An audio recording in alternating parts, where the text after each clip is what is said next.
வலியற்ற varicose vein சிகிச்சை எளிய 30 நிமிட செயல்முறை 7847045678. திராவிட மாடல் ஆட்சி பொறுப்பேற்ற உடனேயே தமிழ்நாட்டில் இருக்கிற முதலமைச்சர் அவர்கள் அரசின் சார்பாக எங்கெங்கெல்லாம் கட்டடம் கட்ட வேண்டியுமோ அந்த கட்டடத்தை எல்லாம் நீங்கள் கட்டி முடிக்க வேண்டும் என்று அவர் எடுத்துக்கொண்ட பெரும் முயற்சியினால் தமிழ்நாடு முழுவதும் பொதுப்பணித்துறையின் சார்பாக இப்பொழுது கட்டடங்கள் கட்டப்பட்டு அவைகளெல்லாம் இன்றைக்கு திருவிழா கோலம் கொண்டு ஆங்காங்கு இந்த திறப்பு விழா நடைபெற்றுக் கொண்டிருக்கிறது.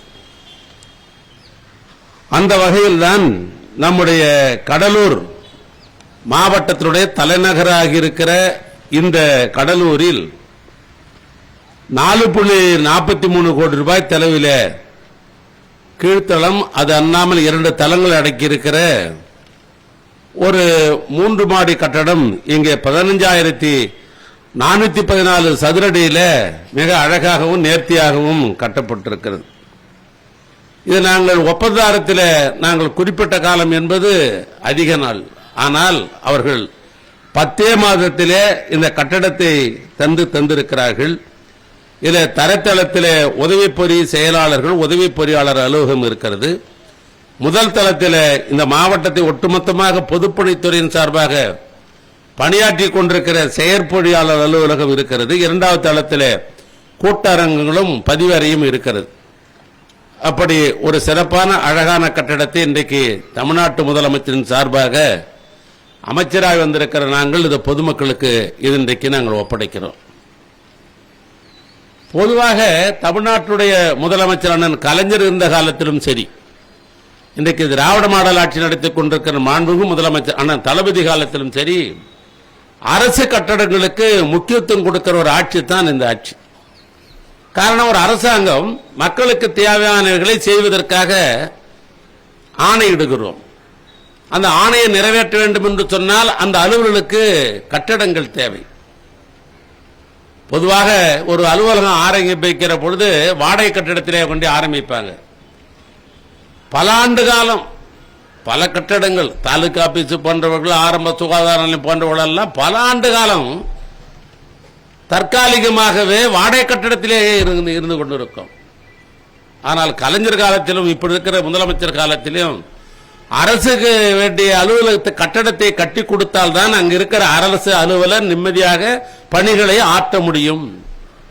மக்கள் அந்த அலுவலகத்திலே நேரடியாக வந்து நம்மளுடைய குறைகளை அவர்கள் முறையிட முடியும். ஆனால் அலுவலக கட்டடங்களை கட்ட வேண்டும் என்று அவர் காலத்திலும் சரி, இன்றைக்கு இருக்கிற முதலமைச்சர் காலங்களில் அதற்கு ஆணையிட்ட அடிப்படையில் தான் இன்றைக்கு 2.5 ஆண்டு காலத்தில் தமிழ்நாட்டிலே அதிகமான கட்டடங்கள், அது ஆரம்ப சுகாதார நிலையமாக இருக்கலாம், அல்லது தாலுகா அலுவலகமாக இருக்கலாம், அல்லது ரெவன்யூ இன்ஸ்பெக்டர் கட்டடமாக இருக்கலாம், ஆரம்ப சுகாதார நிலையங்களாக இருக்கலாம், அல்லது மருத்துவக் கல்லூரியாக இருக்கலாம். இப்படிப்பட்ட கட்டடங்கள் நீங்கள் பார்க்கிற பொழுது, பத்திரிகையில தொலைக்காட்சியில பார்க்கிற பொழுது தொடர்ந்து கட்டடங்கள் இன்றைக்கு கட்டிக் கொண்டிருக்கிறோம். அதில் அந்த மாவட்டத்தினுடைய அமைச்சர் அவர்கள் அதை திறந்து வைக்கின்ற அந்த காட்சியெல்லாம் நீங்க பார்க்கிற வாய்ப்புண்டு. அதனால்தான் இந்த கட்டடத்தை மக்கள் பயன்பாட்டிற்கு அவளுக்காக இந்த கட்டடங்களை இந்த அரசு கொண்டு இருக்கிறது. இது ஒரு பக்கம். இன்னொரு பக்கம் ஒன்று நான் சொல்ல விரும்புகிறேன். பொதுவாக அரசு கட்டடங்கள் அதிகமாக தான் அரசாங்கம் கூட அந்த கட்டடத்தை பயன்படுத்தி கொண்டு தனக்கு வேற தேவையான நிதிகளை பெற முடியும். யாராவது எக்கனாமிக்ஸ் படிச்சிருந்தவங்களா இருந்தாங்க, பொருளாதாரம் படிச்சிருந்தாலும் தெரியும் உங்களுக்கெல்லாம். ஒரு அரசாங்கம் கடனை பெற வேண்டும் என்று சொன்னால் ஒரு ஆண்டுக்கு ஒதுக்கப்படுகிற அரசு நிதியில் கேபிட்டல் எக்ஸ்பெண்டிச்சர் மூலதன செலவு செய்யணும். மூலதன செலவு என்பது எப்படி ஒரு அரசாங்கத்துக்கு எது மூலதன செலவு? ரோடு போடுவது மூலதன செலவு, கார்பரேஷன் மூலமாக கட்டடம் கட்டினால் அது மூலதன செலவு, பொதுப்பணித்துறை மூலமாக அரசாங்கத்தினுடைய கட்டடம் கட்டினால் அது மூலதன செலவு. ஆக மூலதன செலவை உருவாக்கத்தான் ஒரு மாநிலத்தினுடைய பொருளாதாரம் நிரந்தரமாக இருக்க முடியும்.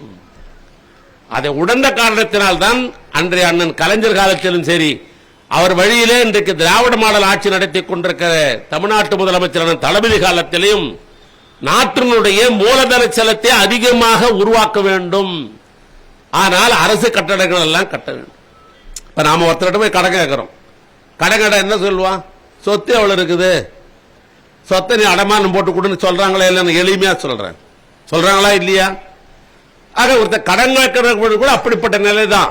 அது போல அரசாங்கத்திற்கும் அவர் கணக்கெடுத்து பார்க்கிற பொழுது ஏற்கனவே மூலதன செலவு மூலமாக தமிழ்நாட்டில் எந்தெந்த துறையில எவ்வளவு கட்டடங்கள் இருக்கிற அவருடைய மதிப்பீடுகளை என்பதையெல்லாம் கணக்கெடுக்கிறார்கள் நிதித்துறையில்.